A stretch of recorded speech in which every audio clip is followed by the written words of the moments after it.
امریکی شہر new York کی انتظامیہ نے بروکلن کے علاقے کونی آئلینڈ ایونیو کا نام بانی پاکستان محمد علی جناح کے نام سے منسوب کرنے کی قرارداد منظور کر لی ہے۔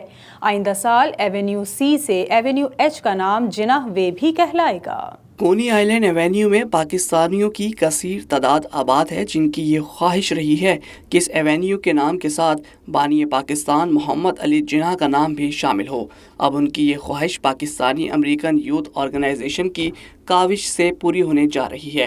بروکلن میں پریس کانفرنس کرتے ہوئے پاکستانی امریکن یوتھ آرگنائزیشن کے پریزیڈنٹ وکیل احمد نے یہ خوشخبری سنائی۔ انہوں نے کہا کہ یہ خواہش تو بہت لوگوں کی تھی، لیکن اس کی تکمیل کے لیے قانونی تقاضے پورے کرنے پر کسی نے توجہ نہیں دی۔ جس ایریا میں ہم چاہتے تھے کہ لیڈر پاکستان کا نام لیا جائے اور محمد علی جناح کا نام لکھا جائے، اس ایریا کے علاقوں کی رضامندی لازمی چاہیے تھی۔ اس سلسلے میں پایوں نے ایک پٹیشن تیار کی۔ آرگنائزیشن کے اراکین کا کہنا تھا کہ ان کی تیار کی گئی قرارداد میں 1000 سے زائد پاکستانیوں نے دستخط کیے اور نیو یارک شہر کی حکومت نے کونی آئلینڈ ایونیو کا نام جناح وے سے منسوب کرنے کی قرارداد منظور کر لی ہے۔